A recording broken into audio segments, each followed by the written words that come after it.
Heto na po ang 5 naunang nag-comment at 5 napili ko. Comment lang po kayo at kahit hindi kayo una baka mapili ko kayo sa shoutout.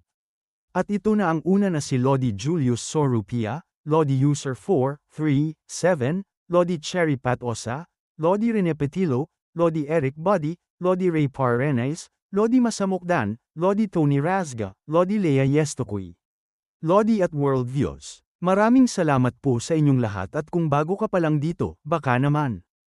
Ika-79 na kabanata, sa pagpapatuloy. Makikita ang kampo na ito ng Chon Macault Wahobunta. Mga nakasimangot ang mukha ng dalawang ito na may seryosong mga tingin sa unahan habang bahagyang nakatungo ng ulo ng tahimik. Nakatingin sa kanila ng seryoso ang tila leader ng commander at vice commander ng tahimik. At pagkatapos tinanaong sa kanila ng leader ng commander na ano ang galaw ng kaaway. Sumagot ang medyo matabang lalaki sa kanya na ano pong ibig ninyong sabihin?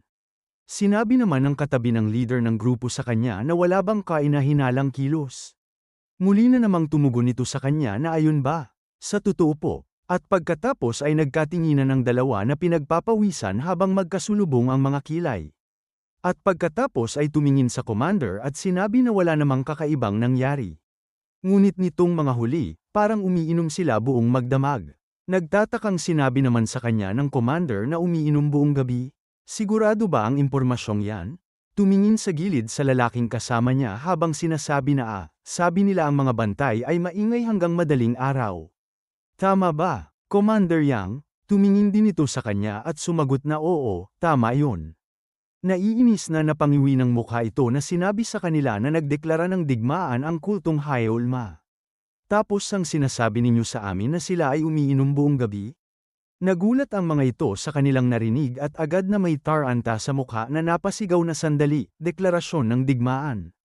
At muli na namang nagkatinginan ang dalawa na makikita ang mukha ng mga ito na pinagpapawisang napangiwi ng mukhang napasabi ng mahina na ano. Ibig bang sabihin ay tapos na ang 30 taong tigil putukan at magsisimula na ang digmaan? Tumugon ang isa na paano na tayo? Tapos na tayo. At muli na namang tumingin ito sa mga pinuno na sinabi na ngayon ko lang naisip, may kainahinala nga pala. Napasalubong ng kilay ang nakatayo na sinabi na talaga? Ano? Ibinuka ang mga kamay nito na sinabi sa kanila na tila. Yung labis na ingay ay isang pakana para maging kampante tayo. Tumugon ang pinuno sa kanya na bakit naman?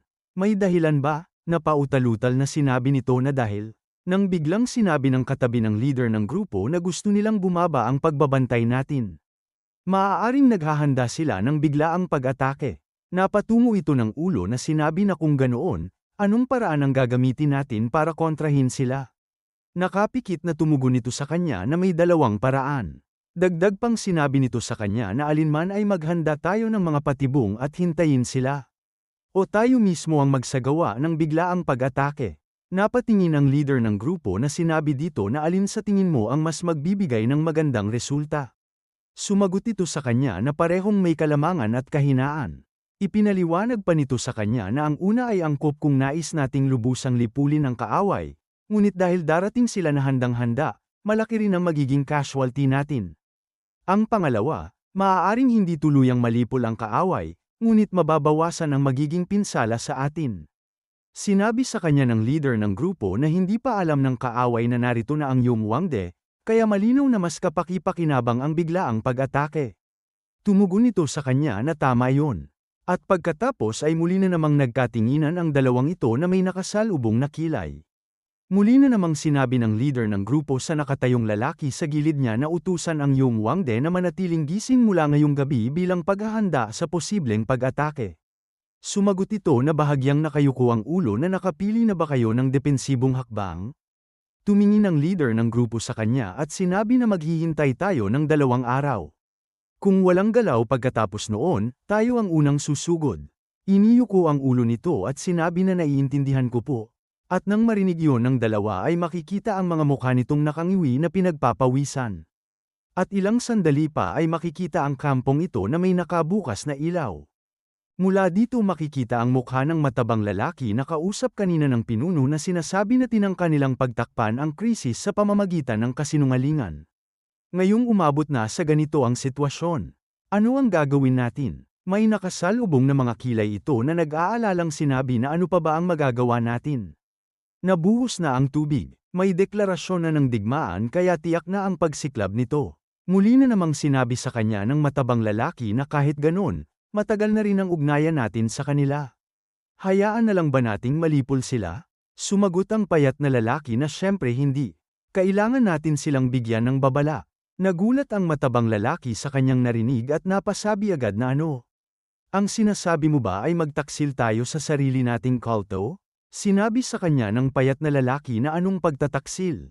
Siguradong hindi yun pagtataksil. Dagdag pa nito na ngunit sa mga nakaraang taon dito, hindi ba tayo naging malapit? Sa ibabaw ay magkaaway, ngunit sa katotohanan ay matagal ng kakampi. Nakangiwi ang mukha ng lalaking mataba na pautalutal na sinasabi na totoo yun pero naagad na sinabi sa kanya ng payat na lalaki na bilang mga tao, hindi ba dapat pigilan man lang natin na mamatay sila sa malagim na paraan? Na muling sinabi sa kanya ng matabang lalaki na pero seryosong nakatingin sa kanya ang payat na lalaking sinabi na alam ninyo kung gaano kalupit ang Yumwangde, hindi ba? Hindi sila magpapakita ng awa sa kaaway. Napasabi naman sa kanya ang matabang lalaki na siguro nga. Seryosong sinabi pa nito sa kanya na hindi ko sinasabing magtaksil tayo. Pero kahit papaano, dapat nating mailigtas man lang ang mga kaibigang naging kapatid na sa atin sa paglipas ng panahon. At makikita ang mukha ng lalaking mataba na napangiwi na lahang ng mukha na pinagpapawisan. At pagkatapos isang paa ang makikita na mabilis na tumatakbo. Makikita ito na papunta sa kinaroroonan ng leader sa kabilang grupo, na ito ay nagmamadaling umakyat sa hagdan kung saan. Makikita ang leader nito na nakaupo sa itaas. At nang makarating na ito, agad na sinabi sa kanya ng leader ng grupo na anong nangyayari. Humarap ito sa kanya at sinabi na sabi nila ngayong gabi magsasagawa ng biglaang pag-atake ang Yumwangde. Nagtatakang napaisip ito na napasabi na ang Yumwangde. Seryosong tumugon ito sa kanya na tama yan. Sinabi sa kanya ng leader ng grupo na saan mo nakuha ang impormasyong yan. Sumagot ito sa kanya na kay Wang Chil, mula sa Wahoo Bunta ng Chonma Cult. Napatingin ng seryoso ang leader ng grupo at sinabi sa kanya na, mapagkakatiwalaan ba yan? Agad namang sumagot ito na syempre. Dagdag pa nito sa kanya na 5 taon kong pinaghirapan para lang mapalapit kay Wang Chil. Hindi niya ako lolokohin. Sinabi sa kanya ng leader ng grupo na oo. Alam ko ang ginawa mo. Nakatanggap ako ng report ng mga pagsusumikap mo kaya naman ay alam ko ang lahat. Agad namang nagpasalamat ito sa leader ng grupo. Seryosong sinabi pa nito sa kanya na sino pa ang nakakaalam nito. Mabilis namang sinabi nito sa kanya na walang sino man. Dumating ako agad matapos matanggap ang sulat. Muling sinabi sa kanya ng leader ng grupo na mabuti. Huwag mong sasabihin sa iyong mga tauhan, maghanda ka lang. Na sumagot ito na ano, pati ang mga tauhan ko ay hindi sasabihan. Sinabi sa kanya ng pinuno ng grupo na balak mo bang gumawa ng ingay na makakaalerto sa kaaway? Sumagot ito sa kanya na hindi naman, pero may mga matatalim na tingin ito na sinabi pa sa kanya na dahil alam na natin ang biglaang pag-atake, kahit ang hayo lang din natin ay kayang lipulin sila. Kaya ang kailangan mo lang gawin ay manahimik. May nakasalubong na kilay ito na sumagot na naiintindihan ko po. Napangisi ito na sinabi sa kanyang isip na matagal na simula nang huli akong nagkaroon ng kapana-panabik na pangangaso. At pagkatapos ay makikita na maliwanag ang buwan at ang sikat nito ay nagbibigay liwanag mula sa ibaba. At makikita ang mga Chonma Cult Wahoo Bunta na sabay-sabay na sumusugod habang pinangungunahan sila ng kanilang leader na may matalim at malamig na tingin. Ang bawat hakbang niya ay puno ng awtoridad, at ang bawat kilos ay tila nagbibigay ng lakas ng loob sa mga sumusunod sa kanya. Mag-focus sila sa pagpatay sa mga pinuno at huwag mag-aksaya ng oras sa mga karaniwang kawal, sapagkat ang tunay na layunin ay ang pagwasak sa pamunuan at ang paghahanap sa lokasyon ng lihim na lagusan na kanilang matagal nang tinutugis. Agad namang tumango ang lalaking nasa kanyang gilid at sinabi na naiintindihan ko po. Dagdag pa nitong sinabi habang tumatakbo na tapusin natin bago sumikat ang araw. Muli na namang sumagot ito na okay po. At pagkatapos, makikita silang dalawa na magkasamang nangunguna sa kani-kanilang mga sundalo, matatag ang mga hakbang at puno ng determinasyon ang mga mukha. Biglang nagsalita ang matabang lalaki, bahagyang nakalingon sa payat na lalaki habang tinatanong kung nakatakas na ba ang mga iyon. Sumagot naman ang payat na lalaki na binigyan nila ang mga kalaban ng sapat na oras. Kaya malaki ang posibilidad na ganoon nga ang nangyari. Hindi nagtagal, makikita ang mga ito na sabay-sabay na tumalon sa bakod ng kampo ng mga kalaban, mabilis at walang pag-aalinlangan. Pagkapasok nila, biglang napahinto ang kanilang leader at malakas na sumigaw, "Sandali! Ano yun?" Dagdag pa nito habang makikita sa kanilang unahan na hamog, sa gitna ng gabi, hindi ito karaniwan, kaya't bigla siyang kinabahan. Nagulat naman ito na napasigaw ng may gulat na hindi. Ito ay lasong hamog. Malakas pa niyang inulit ang babala. Lasong hamog ito. Lahat kayo, pigilan ang paghinga. Ngunit huli na ang lahat para sa mga nasa unahan, sapagkat tinamaan na sila ng nakamamatay na usok, unti-unting nanghina ang kanilang mga katawan, napasigaw sa matinding sakit, at isa-isang bumagsak sa lupa. Ang mga ito naman ay napatigil, bakas sa kanilang mga mukha ang matinding gulat at takot habang nasasaksihan ang nakapanghihilakbot na tanawin sa kanilang harapan. At dito na po nagtatapos ang 79 na kabanata.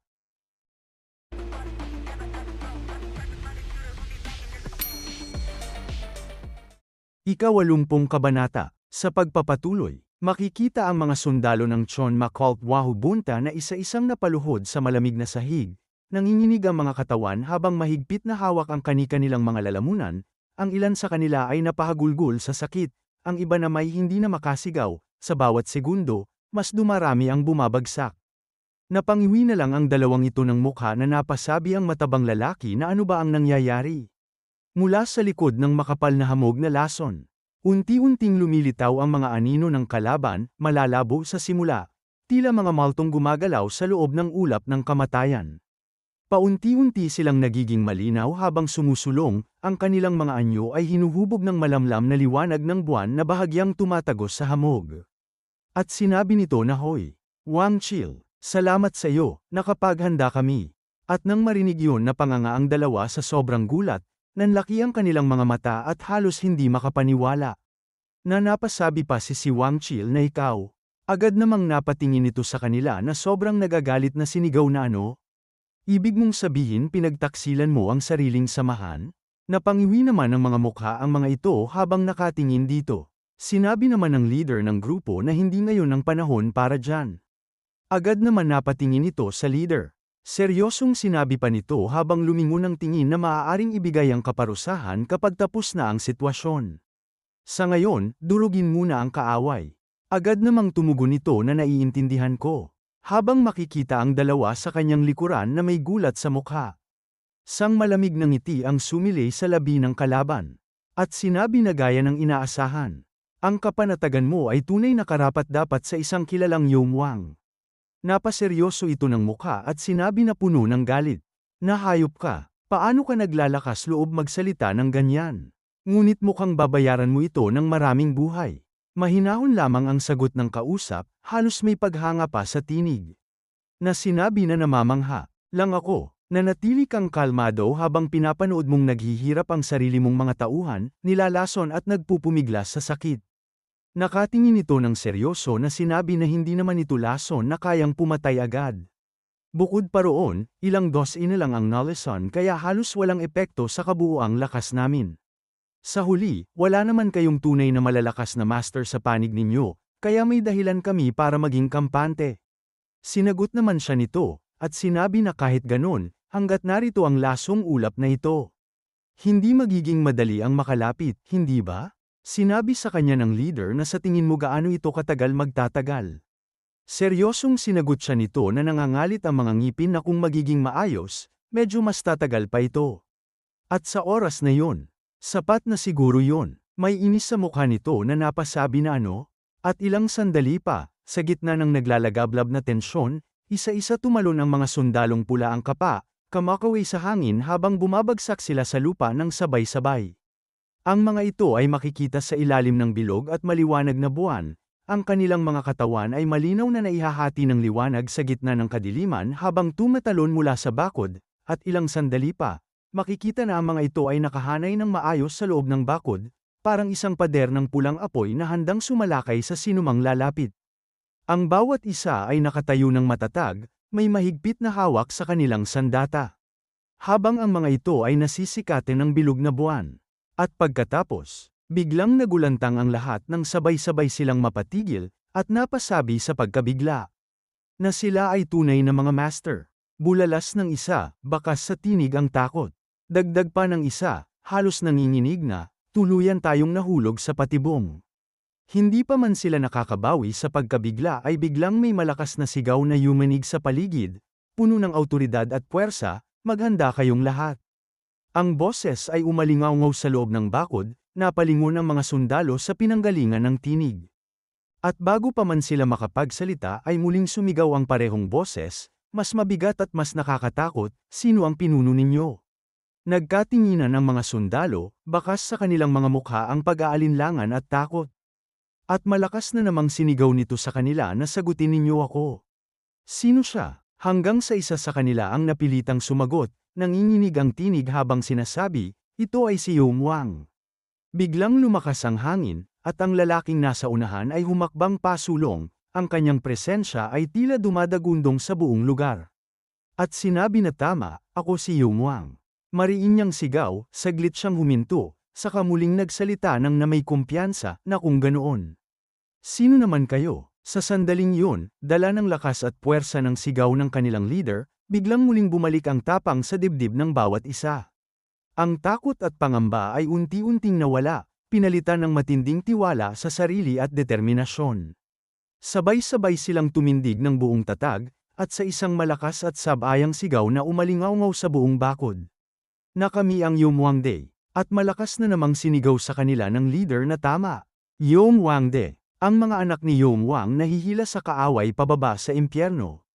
Kahit matalo tayo ngayon, isasama namin kayo sa impyerno. Naiintindihan ba ninyo? Sa sandaling yun, nagbalik na ang tiwala ng mga sundalo sa kanilang sarili, waring muling nabuhay ang apoy sa kanilang dibdib, at sabay-sabay nilang pinatikom ng mahigpit ang kanilang mga kamao, at sinigaw na naiintindihan namin. Kami ang Yong Wangde. At pagkatapos mula naman sa likod ng leader na ito isang malakas na boses ang nagsasalita na kwahahaha. Gaya ng inaasahan mula sa Yong Wang. Habang naglalakad ang leader ng kalaban, sinasabi pa nito na upang agad mapataas ang loob ng lahat sa pamamagitan lamang ng ilang salita, sapat na ang presensya ng leader upang magliyab ang apoy sa puso ng bawat isa. Namangha ako sa ganitong pamumuno. Agad na napalingon ito sa kanya at sinabi na, may naiinis na mukha na Gujao Gayam. Nakangisi naman ito sa kanya at sinabi na matagal na tayong hindi nagkita. Hindi ko akalain na darating ang araw na makakatayo ako sa tabi ni Yong Wang na parang kapantay niya. Habang nakatayo, sinabi niya na Hayol ang Gujao Gayam. Siya ang namumuno sa Hayol Dae, isa sa 5 armadong organisasyon ng kultong Hayolma, at kinikilalang kabilang sa 10 pinakamalakas na eksperto ng Hayolma cult. Dagdag pa niya habang nakatingin dito ng mariin na ngayon. Maaaring ito na ang magiging libingan ko. Itinaas niya ang kanyang espada ng buong tapang, at may matinding tinig na naglabas ng kanyang determinasyon, at sinabi na ngunit hindi ako maaaring sumuko na lang. Hindi nagtagal, agad niyang sinigaw habang hinahanda ang sarili sa laban na halika na. Ngayon, ipapakita ko sa inyo kung ano ang tunay na Yong Wang. At mula naman sa kabilang panig malakas na sinabi nito na sugod.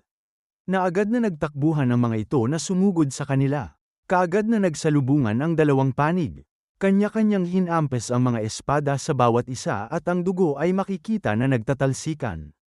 Tila nakakalamang ang mga sundalo na may pulang kapa, matatag sa kanilang pwesto habang nakikita ang paligid na puno ng kaguluhan. Ang mga kalaban nila ay karamihan ay nakahandusay na sa lupa, ilang natutamba pa rin habang pilit na bumabangon, nanginginig sa sakit at pagod. Ang may pulang kap ang sundalo ay sumisiklab sa gitna ng gulo. At ilang sandali pa, makikita ang maraming napaslang na miyembro ng Chonma cult na nakahandusay sa lupa. Ang dugo nila ay dumidilig sa paligid, habang ang ilan naman ay patuloy na lumalaban ng may desperasyon sa bawat galaw. Ang tunog ng mga espada at sigaw ng labanan ay umalingaw-ngaw sa buong paligid, tila hindi matapos-tapos ang kaguluhan. At makikita ang leader ng Chonma cult, Wahoo Bunta, na buong lakas na hinahampas ang kanyang espada sa harap ng kalaban.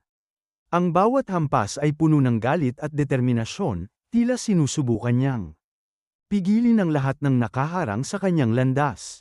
Makikita sa kanyang mukha ang matinding pagkainis habang matalim ang kanyang tingin sa paligid, sa gilid niya, ang dugo ng kalabang kanyang pinaslang ay dahan-daang pumupuslit sa lupa, tila tahimik na patunay ng bigat ng kanyang ginawa. Sinabi pa nito habang makikita ang kanyang mga sundalo na wala ng buhay na nakahandusay sa lupa na sa loob ng wala pang isang oras, ang 7 unit ng Yumwangde ay tuluyang nalipol. Naiinis na ibinaling sa gilid ang tingin at nakita na pinagtutulungan ng kasama niya na napasabi pa na sa mga nakaligtas. 12 lamang, kabilang si Yongguo, ang nananatiling nasa maayos pang kalagayan. Ang iba ay halos hindi na makalaban. Hawak ang kanyang dalawang espada na bahagyag nakatungo, sinabi pa nito na wala nang kahit bahagyang pag-asang natitira.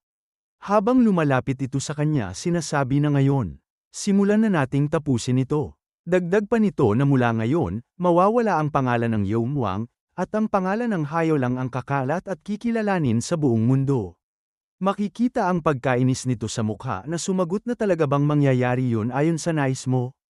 At itnutok ang dalawang espada dito na sinabi pa na isasama kita bilang kasama sa paglalakbay patungo sa kabilang buhay.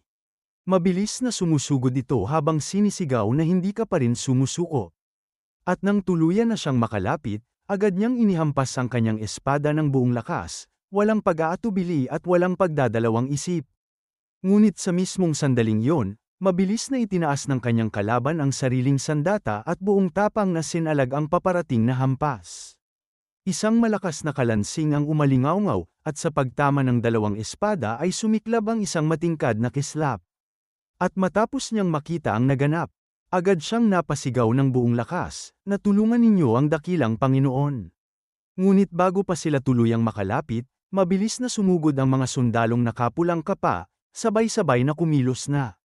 Parang iisang katawan. Habang tumatakbo sila, malakas na sigaw ang umalingawngaw mula sa kanilang hanay, napigilan sila.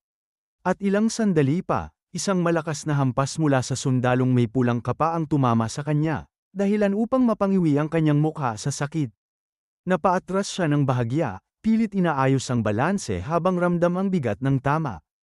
At mula naman sa kabilang panig ng labanan, bigla siyang tinamaan sa tagiliran ng isang malakas na hampas ng espada. Napangiwi siya sa sakit at napaungol. Mabilis naman itong tumakbo papalapit, ang bawat hakbang ay puno ng pagmamadali at pag-aalala habang sumisigaw, na dakilang Panginoon. Ngunit bago pa man siya tuluyang makalapit, napansin siya ng kalaban at agad na kumilos. Sa isang mabilis at mabigat na galaw, hinampas nito ang espada patungo sa kanyang katawan. Tumama ang atake ng buong lakas, dahilan upang mapaatras siya at mapahiyaw sa sakit. Agad naman napasigaw ng malakas ito na Yongguo. Ang kanyang tinig ay puno ng pagkabigla at pag-aalala. Halos matabunan ang ingay ng naglalabang mga sandata sa paligid. Makikita siya na biglang napadipa sa hangin, tila walang kontrol sa sarili, habang ang dugo mula sa kanyang katawan ay dahan-daang pumupuslit, nag-iiwan ng bakas sa paligid. Napayuko ito ng ulo at napapikit na sinabing walang magawa dahil sa natamong sugat na hindi ko akalaing mauuna pa kitang paalisin sa mundong ito. Lumiliwanag ang mga mata niya ng pula, habang nakangisi siyang nakatingin sa kanyang kalaban. Ang ngiti niya ay malamig at puno ng pang-uuyam. Sabay sambit ng mababang boses na nag-uumapaw sa katiyakan, na ngayon, panahon na para ikaw naman ang umalis. Habang nakakubo naman ito hawak ang espada, sinasabi niya na ganito ba matatapos? Nakapikit pa nitong sinabi na 70 taon kong inialay ang buhay ko sa demonyong kulto. Tapos mamamatay lang ako ng ganito. Puno ako ng panghihinayang. Makikita ang bilog na buwan habang may malakas na nagsasalita na Reiko, mainit. Mainit. At sa hindi inaasahan, biglang napatingin ang dalawa sa nagsasalita, na may halong pagtataka. Ito pala ay ang grupo ng ating bida na nakarating na sila sa lugar. At napasabi pa sa isip ang leader na ano sila. Mula pa kailan sila nandito? At dito na po nagtatapos ang ika-80 kabanata.